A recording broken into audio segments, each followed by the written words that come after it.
Well, first of all, what is heartening about today's announcement at Intelligrated? Jobs. I mean, everything is about accumulating jobs in Ohio because we have been, we have lost so many jobs in the last 10 years that we are really heading south. So it's not just this announcement today, but it's the whole series of announcements we've been making all year long. So we're up close to 44,000 either jobs saved or jobs created, which is really, I think, really good numbers for 9 months. And from January, our total number of jobs are up, which is, net positive, which is really good news. Now, I try not to take credit or blame for the macro development, but for the ones that we're engaged in, I'm really proud of that. Yeah.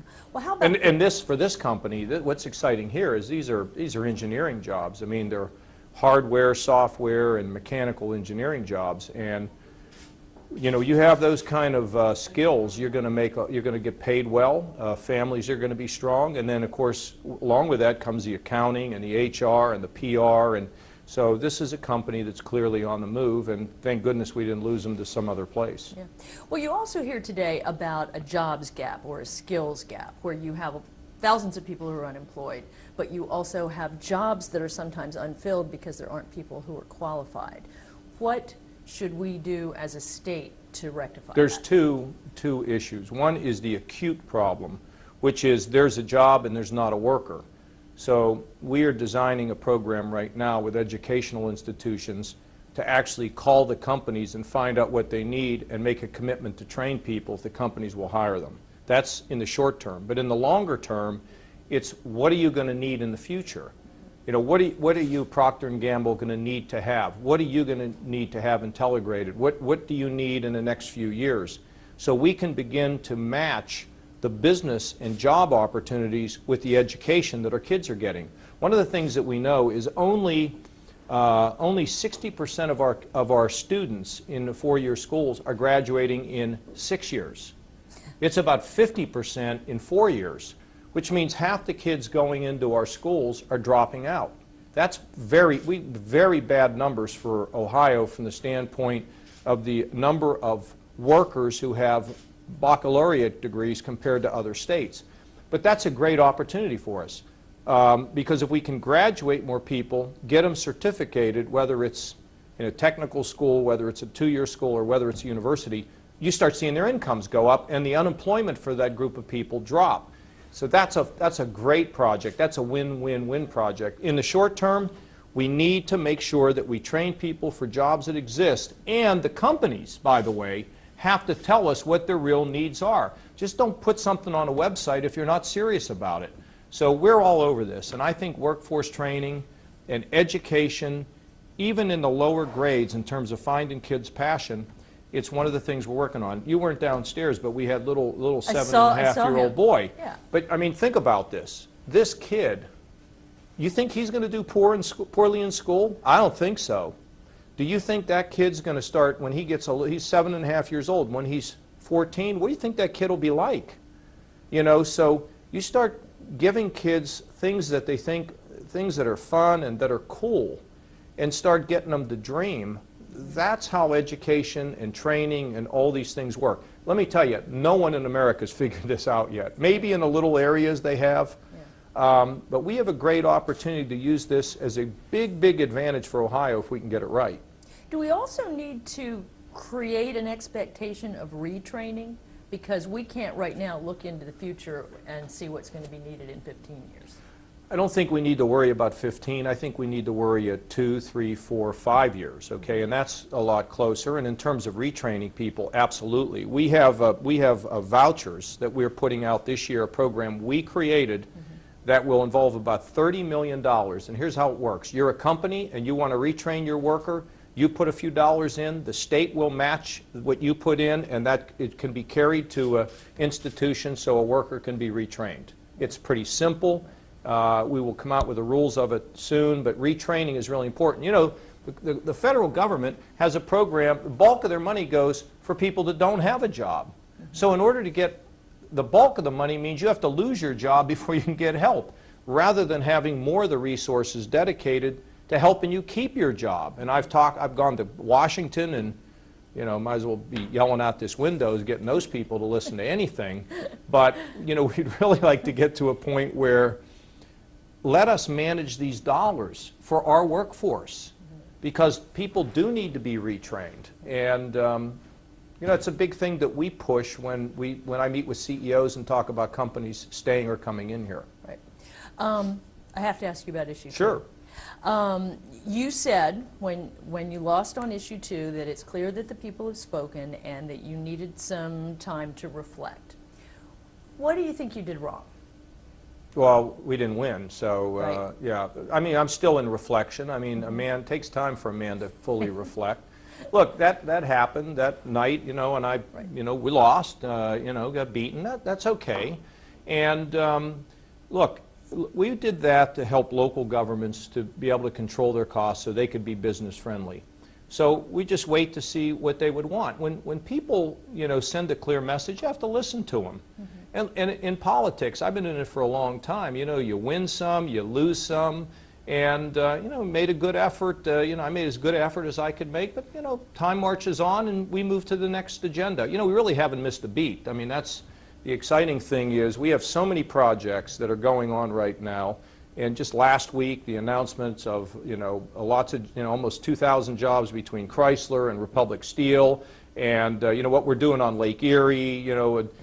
There's so many projects, the Turnpike, there's so many things we're doing, workforce training, that I don't really spend a lot of time going backwards. It's just I've got to wait for local governments to communicate to me. But I'm still reflecting on it. I mean, it was just not that long ago. Right.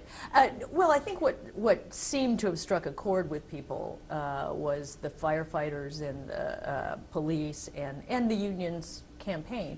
I read that your father was a mail carrier. Is that right? Yeah. What do you think he would have thought about issue 2? Well, he would have liked his son. Yeah. That's about it. I never try to think for other people. My dad, you know, my dad was a supporter of mine, and but you know, my dad was a Democrat, and as he got later in life, he said that he'd become a Republican, and my mother said, "Honey, you're not telling Johnny the truth," and my mother was right. I don't know, but that's yesterday. You know, I don't live in yesterday, and I try not to live in tomorrow. I live in today with an eye on tomorrow, but you know, that's done.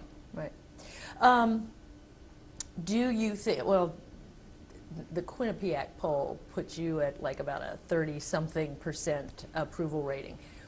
Will that make it harder for you to get done what you want to get done? No, I don't think so. No, I think that we'll be able to get our agenda through. Look, we've accomplished more. You know, we've balanced the budget, eliminated an $8 billion hole, cut taxes. I think we'll be fine. Yeah. Let me just say something yeah. about polls as well. Okay. When a person's involved in changing things and disrupting things, polls are never good. Now the question is, do we want somebody with good poll numbers, or do we want somebody that's going to bring change to Ohio? Because we have to change Ohio. We have been heading 100 miles an hour in the wrong direction. So whenever you stir things up, you don't get great poll numbers, but that's not the measure of success. I'll tell you what the measure of success is. 44,000, almost 44,000 jobs saved and created, an improvement in our credit rating, the state's credit rating. When the Standard & Poor's downgraded America, they improved our credit standing. The fact that we balanced the budget without taxes, the fact that we have reduced taxes, including killing the death tax, and have a tax incentive program for small business, and also we're able to lower the income tax.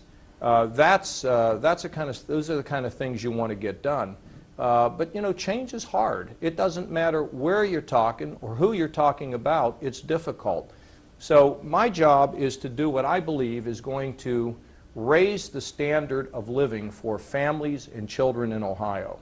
And I do it with a minimum of politics. I don't put my finger in the air. I don't listen to who yells the loudest. I do what I think is the right thing to do in terms of improving the situation for families.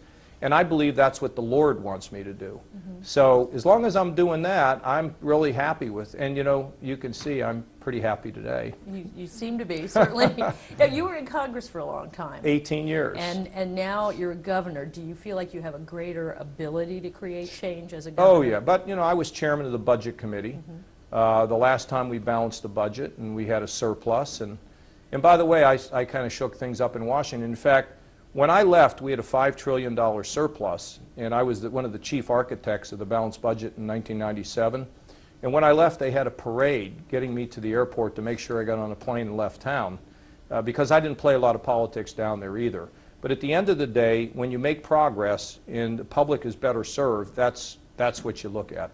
So from your point of view in the state and as a governor, what do you think when you look at Congress being installed, on the super committee being installed on deficit reduction? Well, I just don't think that much about it. You know, I mean, my job's to take care of Ohio. And I'm not a, you know, somebody asked me earlier, you know, are you a, you know, kind of a political wonk? You know, do you like, no, I don't spend a lot of time thinking about politics and politicians. That's not where, I'd rather talk to you about my golf game or my workout exercise or Intelligrated than I am about Washington. Mm-hmm. And, you know, it would be really easy for me to take a whack at them, mm-hmm. but where does that get us? So, you know, what can I tell you? I worry about my children. Mm-hmm. I worry about what kind of a life they will have and what kind of a life my children's children will have. And if America can't come to grips with this, it will erode our ability to be prosperous. But here's what I also know, that we are leading America from the states today. And we do our job out here and continue to bring improvement to Ohio, it will be a positive impact on the rest of the country and Washington. You know, we didn't get Omnicare to move in here just because they just liked Ohio. There are things we had to do to improve the conditions here. It's like with most companies. You know, you have to have an environment where things work, and that's why we're doing better. Yeah. Well, how is your golf game? Well, it's never as good as you want it, and you can have one good day and think you've mastered it, only to wake up and play another day soon after that to realize that you don't know squat about how to play golf. I mean, it's just you know, it's one of those things where you always chase perfection and you can never find it. But the closer you get to it, the happier you are. Isn't that kind of like being governor? I don't know. Yeah, it's like, yeah. The great thing about it is it gets my mind a lot off of this and allows me to concentrate and focus real hard on what I'm doing at the moment. It's fun. What's going to be your push? What's going to be your goal for next year? What are you going to be working on when you start? Well, there's we probably have 15 or 20 items. Workforce training, commercializing more products, continuing to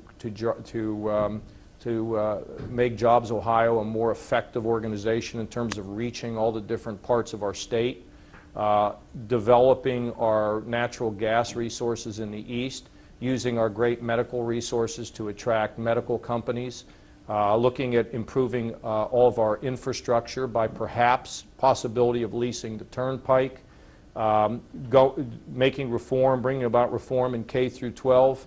I mean, the list goes on. No, we don't navel gaze in this office. You don't have time to navel gaze. So we move on every front. But all of these are designed to do one thing: to create an environment where people say, I like Ohio, I want to stay, I want to grow my business, I want to start a new business, or I want to go to Ohio. We had, you know, I mentioned Omnicare. We had an insurance company open up an office here to develop a whole new product. I just talked to an insurance company in New York that's thinking about perhaps moving their operations, consolidating them in Cleveland. I'm in regular communication, we are as a team, with Sears in terms of their headquarters. Do I think we'll get it? Probably not, but at least we're up to bat. We're not selling hot dogs in the stands, we're actually on the field. So everything we do is designed to communicate the fact that we are open for business, and we are all about creating jobs and taking down boneheaded rules that get in the way of companies' ability to be successful. That's, you know, that's why people pay attention, right? I mean, you get a guy saying boneheaded rules. Well, there are some boneheaded rules, and frankly, we do some boneheaded things from time to time in our bureaucracy that we have to pay attention to and be sensitive to the public. You know, I mean, we have to be careful. You know, you got a big organization like the state of Ohio. You know, mistakes get made, and we're going to make them. But when you make them, you admit them and you try to fix things and move on. My job is really to be a public servant. And when people say, you know, why do you do this job? Let me be clear with you on this. A lot of my friends say, John, I don't know why you did this, but some of them get it totally. Because I feel in my life, coming from you know, a blue-collar town with a dad that carried mail on his back. I've had a great life, and I think the Lord gives all of us certain skills. I've had a lot of blessings, and if you don't use those skills in a positive way, at some point you'll have to answer for them. And they're not going to be with you. It will be in a place that will be a lot more serious, you know, and I want to have a good answer. So it really doesn't matter to me about whether people are, I mean, I'd rather them cheer me, but if they get upset with change, that's okay, as long as what we're doing is bringing about a better situation for Ohio families. Okay. Okay. What are you excited about these days? Is that it? What are you excited about these days? Well, I'm excited about all these job announcements. I mean, let me just tell you. I mean, you go up to Toledo and you got over 1,000 people, families are going to get jobs. Then it'll be really cool to go to Lorain and announce these steel jobs. I mean, it gets me really excited. And I'll tell you what else I'm excited about. Thanksgiving evening, I'll get to watch my yearly viewing of Christmas Vacation with the family, and we are always excited about that. And you know, I'm in a good place. I feel I've got a great wife and family. My daughter's 11-year-old twins, and you know, I'm just doing really well personally, and I'm in a good spot. And you know, it's there's a lot there to be excited about. So you're okay. It doesn't hurt your feelings when you lose on something like issue 2. No. Look, if you know, Teddy Roosevelt talked about being in the arena. I mean, you're in the arena and you do your best. No, it doesn't hurt my feelings. I mean, what would hurt my feelings is if one of my daughters said, you know, Daddy, you didn't do this right, or you didn't do that right, and you didn't come to my school, or you know, that's what would hurt my feelings. But in public life, you learn over time to take the wins with the losses. And I've always admired a lot of what Harry Truman had to say. And when Harry Truman said, if you can't stand the heat, then get out of the kitchen. When you bring about big changes, which is what we're doing in this state, and that's what the people wanted, big changes. And sometimes they want it, but when you do it, it makes them nervous. It's just all part of it. And so, no, I haven't really even missed a step. Okay.